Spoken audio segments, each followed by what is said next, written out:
네, 이번 계엄 사태 이후에 가장 심각한 사안이 바로 안보 공백입니다. 6.25 전쟁 이후에 우리 안보가 가장 취약한 상황이다라는 전문가의 분석까지 나왔습니다. 군 수뇌부가 줄줄이 직무에서 배제되거나 수사 선상에 올라 있어서 지금 대북 대비 태세에 우려가 커지고 있는 겁니다. 자, 지금 속보가 전해져서 하나 좀 전해드리고 가겠습니다. 경찰이 국방부를 압수수색해서 김용현 전 장관의 비화폰을 확보했다는 겁니다. 앞서 어제 전해드린 것 같은데요.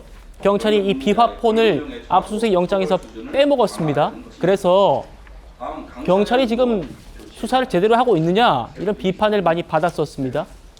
김용현 전 장관은 구속되기 전에 휴대폰을 최소 3차례 바꿨다라는 의혹을 받았고 증거인멸 우려가 있다는 법원의 판단을 받고 구속됐습니다. 하지만 실제로 계엄 당시의 지시는 이 비화폰으로 했다라는 지적이 나오면서 정작 결정적인 증거를 경찰이 확보하지 못했다라는 비판을 받아왔는데요. 오늘 조금 전에 경찰이 국방부를 압수수색하면서 김 전 장관의 비화폰을 확보했다는 소식이 들어왔습니다. 이 수사에도 탄력이 붙지 싶습니다. 계속해서 우리 안보 공백 상황 좀 짚어보겠습니다. 오늘 문성보 센터장이 나오셨는데요. 센터장님. 네. 지금 다시 한번 그래픽 보여주십시오. 정말 안보 공백 말고는 어떤 표현을 써야 할지 모르겠습니다. 국방부 장관 구속됐고요. 지금 잠시 뒤에 다루겠습니다만 육군 참모총장의 직무가 정지됐고요. 수도방위 사령관의 또 직무가 정지됐습니다. 지금 만약에 북한이 도발을 한다면 예를 들어서 100배로 응징해라라든지 원점 타격해라라든지 이런 명령을 누가 할 수 있겠습니까? 지금 헌법상 대통령이 계시기 때문에 대통령이 군 통수권을 행사하고 있다는 것은 국방부에서도 명백히 얘기를 했고요. 그리고 이제 이렇게 생각하셔야 됩니다. 최근에 그 미 국무부 쪽에서 나온 얘기죠. 대한민국의 바이든 대통령의 대화 상대가 누구냐라고 물었을 때 윤석열 대통령이라고 얘기를 했거든요. 얘기는 뭐냐면 한미가 위기 시, 특히 북한의 대형 도발 시에 한미의 국가 지휘 체계가 가동이 되는데 국가 지휘 체계는 양국 대통령입니다. 양국 대통령이 결심하면 그 결심이 양국 합참의장으로 내려가고 그 합참의장이 한미연합사령관을 통해서 이제 작전 지시가 내려가게 되는데 물론 도발의 형태에 따라서 그게 정전시 도발이냐 아니면 정말 전시 도발이냐에 따라서 다르겠습니다만 저는 지금 표에서 보듯이 여러 지휘관들 또는 군 주요 지휘자들이 직무와 배제되고 조사 대상에 올라 있기는 하지만 군은 거기에 상응해서 지금 국방부 장관 같은 경우는 차관이 장관 직무 대행을 하고 있고 지금 이제 군의 지휘 체계가요. 군령 체계와 군정 체계가 있습니다. 네. 군령 체계는 합참의장이 각 군 작전 사령관을 통제해서 작전 지시를 내리도록 해 있어요.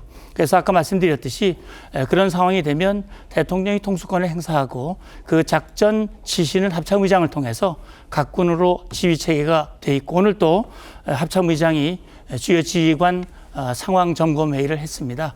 일체에 이 빈틈이 없도록 하라고 지시를 했기 때문에 우리 국민께서 우려가 많이 되시겠지만 군은 또 거기에 대비하고 있는 것으로 알고 있습니다. 예, 센터장님 말씀대로 지금 이 빈자리에 각 직무 대리들이 임무를 수행하고 있기 때문에 우리 국민들이 좀 안심을 하셔도 된다라는 취지로 들립니다만 센터장님 그런데 군 통수권은 윤석열 대통령이 갖고 있습니다만 지금 실질적으로 그게 행사 가능하겠느냐 이런 지적도 있어서요.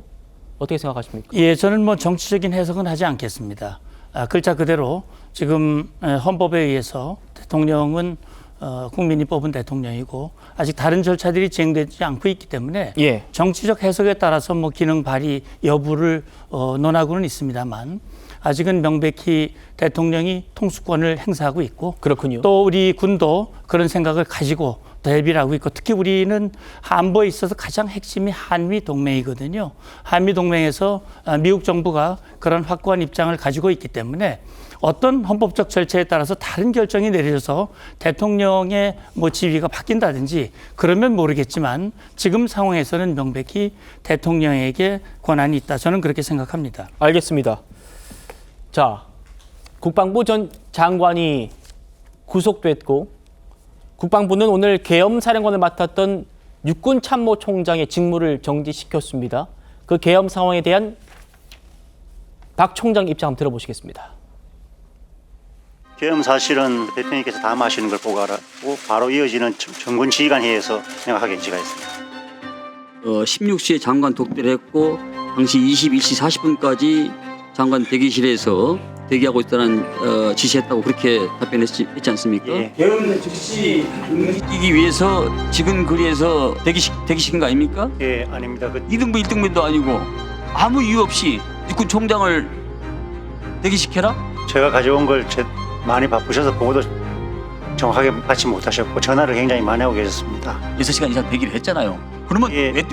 왜 무슨 이유로 대기하냐? 물어봤을 거 아니에요. 안 물어봤습니다. 이들 계엄사령관으로서 가장 중책이 있던 우리 박안수 총장께서 왜 직무에 배제되고 있지 않는지 의문입니다.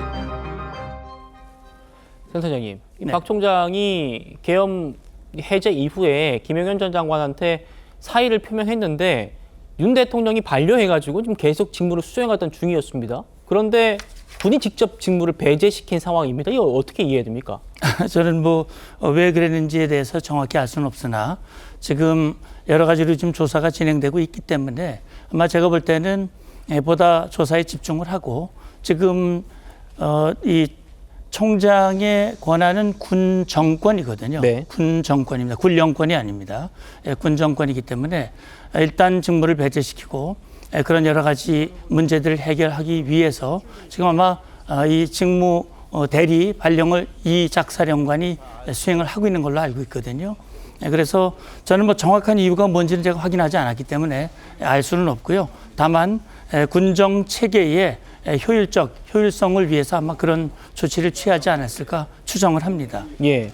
그러니까 참모총장은 군령권이 없다는 겁니까? 예, 군 정권을 가지고 있습니다. 예, 그러니까 군령권이라는 건 병력을 움직일 수 있는 그런 권한. 작전권을 말씀을 드리는 겁니다. 예. 군사 작전을 시행하는 권한입니다. 예. 그러니까 이게 추가적인 어떤 병력을 움직이고 작전 수행할 그런 직무가 아니기 때문에 뭐 그런 건 좀 배제하지 않겠다라고 하다가 입장이 바뀐 것 같더라고요. 예, 아마 그거는 제가 생각할 때는 뭐 최초에 사표를 반려한 것은 아마 장관과 대통령이 그런 결정을 한 것이고 아마 총장 같은 경우는 그 중심, 다시 말하면 핵심 위치에 있지 않았기 때문에 그러지 예. 않았을까라는 추정을 해보는데 그건 뭐 제가 잘 모르겠습니다. 알겠습니다.